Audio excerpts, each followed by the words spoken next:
Welcome to the Thoughtful Leader podcast. My name is Ben Brearley. I'm a leadership coach and the founder of Thoughtful Leader. The Thoughtful Leader podcast is all about short, sharp leadership advice because thoughtful leadership is good leadership. Welcome to episode 336 of the Thoughtful Leader podcast. In this episode, I'm going to dig into the question of whether your corporate or work team is similar to a professional sporting team.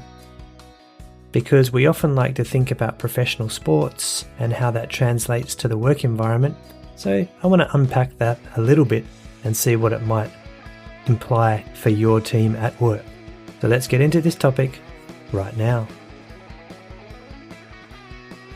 So what I notice when I look at social media and general sort of leadership content is that there is often a tendency for people to talk about professional sporting teams and professional athletes and try to translate what they do in professional sporting environments with sort of corporate teams or, work teams. Now, I hate to break it to you, but I think that this is massively overdone.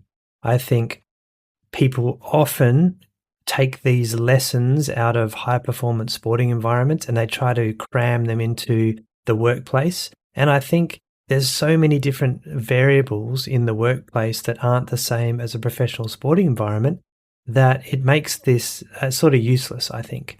But it's a nice thing, right? We like to see the teams like the Chicago Bulls and coaches like Phil Jackson or other people in high pressure sporting environments. And we like to read books and try to take the lessons from that professional sporting environment and apply them to our team. But there's so many things that are different about a professional sporting environment.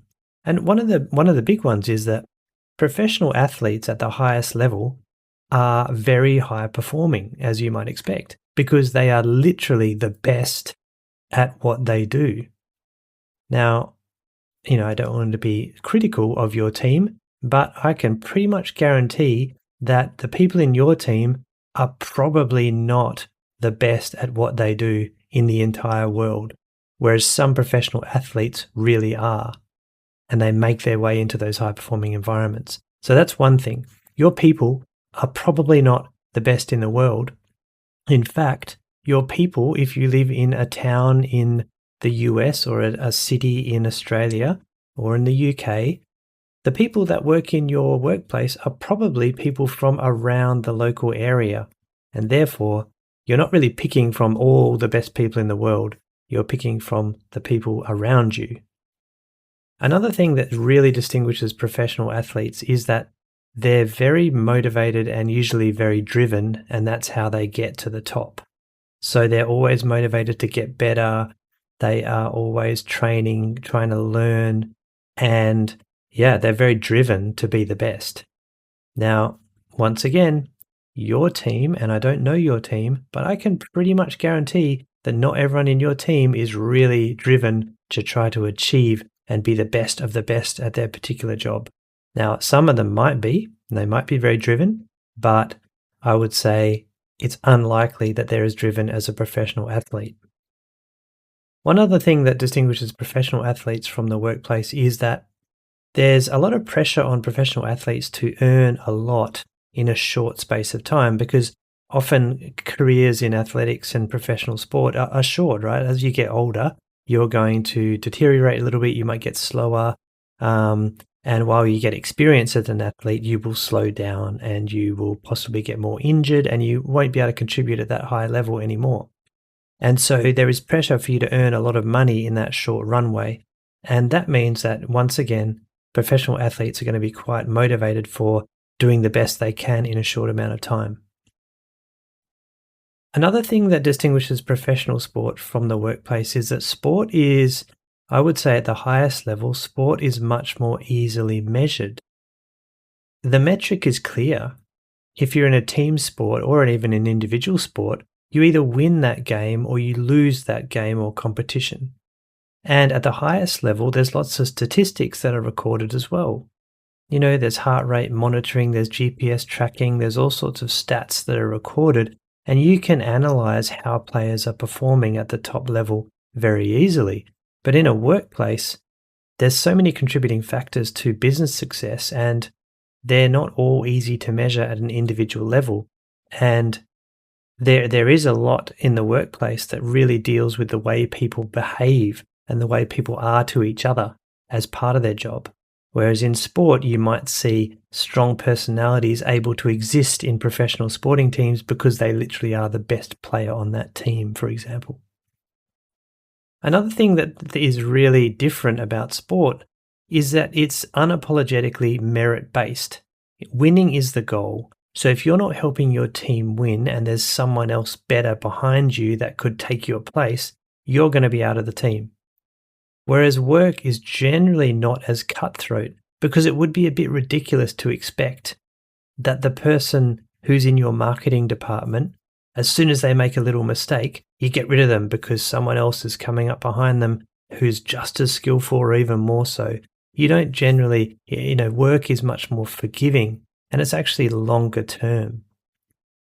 You think about athletes as well. I mean, they train all the time because that's their job, and what they're doing is they're working up towards that game day or that event that they're aiming for. And normal work in the corporate sort of space is actually much more sustained and long term. I mean, you go there 5 days a week, for example. You work 8 hours a day.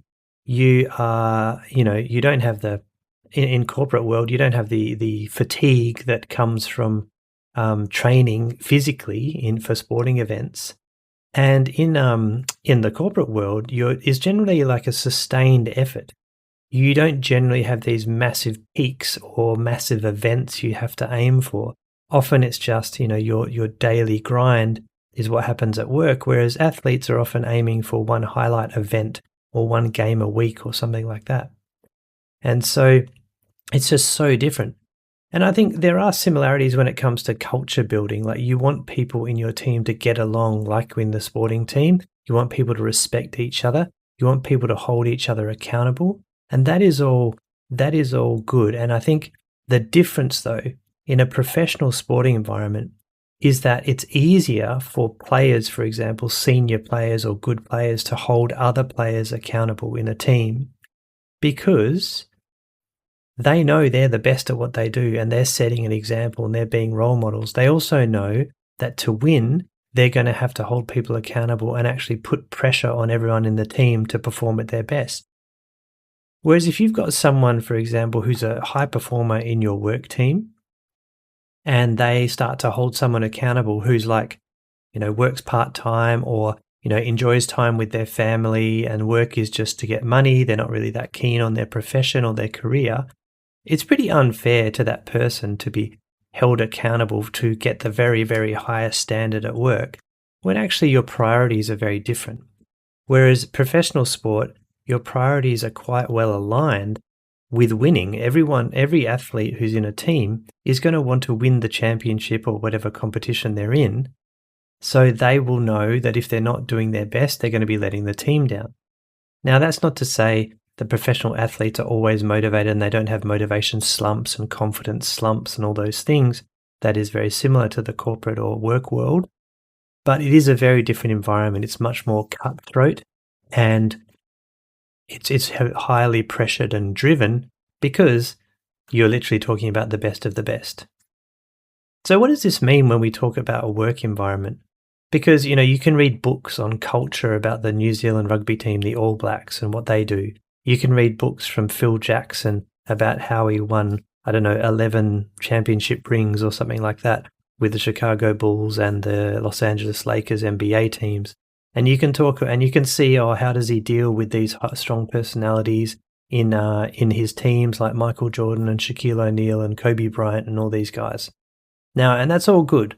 But unfortunately, I think you can't translate all that much of it to your work team. So what does this mean when it comes to the corporate or working sort of environment? Well, the first thing I think that really stands out is you're going to have a lot more empathy for your people, and you're going to have to treat them with respect, and you're going to have to basically be a bit more forgiving of the people in your work team, I think, because you're not given the best of the best people generally. Even when you try to hire someone who's really good, They're often not the best person in the world. So you're going to have to set your expectations accordingly. What can these people achieve based on the skill level that they have?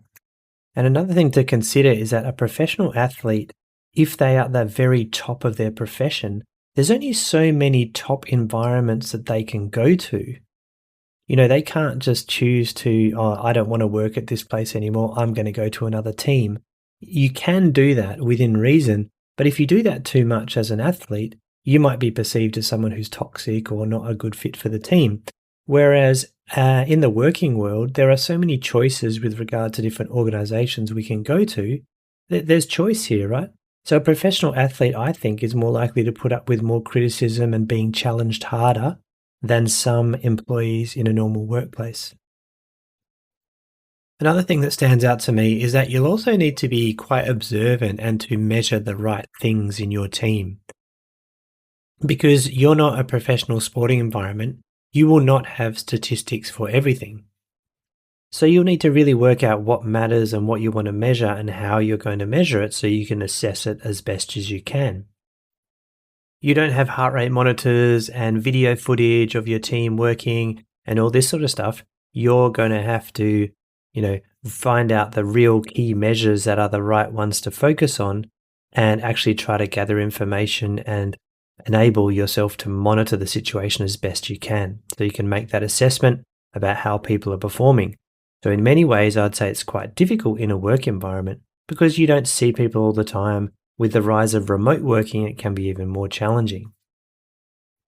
And the third thing I notice around professional sports teams is that the coach of a professional team is more likely to be experienced and older.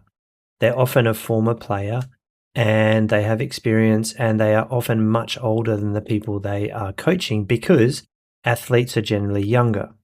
Yes, you do get some older players, but for the most part, when you get to about 40 years of age in professional sport, that's sort of the limit for most sports, really.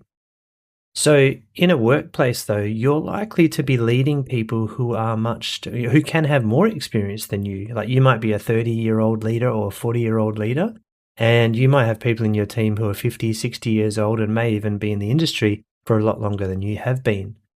So I think coaches in sporting teams can use their formal authority a lot more, and they have a lot more knowledge than the younger people, the younger athletes. And so there is, I think, a tendency to be a bit more authoritarian or directive, almost like a mentoring relationship in a coaching sense. Whereas in a sporting from a workplace perspective, you are much more likely to need to take on the opinions of the people in your team because they might have good experience of their own. They might be more experienced than you. So you're going to have to be doing a lot of asking and not telling so much. Whereas I think in a professional sporting environment, there is going to be a bit more telling about how people should train, do drills, all that sort of stuff. So yeah, in a normal workplace, there is a tendency to have to manage many different generations in that workplace, from younger people to older people, and they might have their own experience they bring to the table. So you can't just be as authoritative as in a professional sporting environment. So they're probably the main takeaways for me. And it annoys me a little bit that I see this comparison between professional sporting environments and workplaces, because I think they are so different and I just don't see that many similarities that you can bring to your team, although there are some. Yes, there are some. But I'd like to get your take on this. What do you think about the professional sport analogy versus corporate world or workplaces? What do you think? Does they resonate with your workplace, or do you agree with me and you think that, yeah, there's so many differences you can't really, work with the two together? Love to hear what you think. To let me know what you think, leave a comment on Spotify or put a comment on the show notes page, which for this episode will be thoughtfulleader.com/podcast/336. Love to hear what you think. And as usual, if you like this episode, I'd love it if you give me a 5-star review on your app of choice. It really helps me get the word out about Thoughtful Leader. Okay, thank you for listening, and I'll be back next week.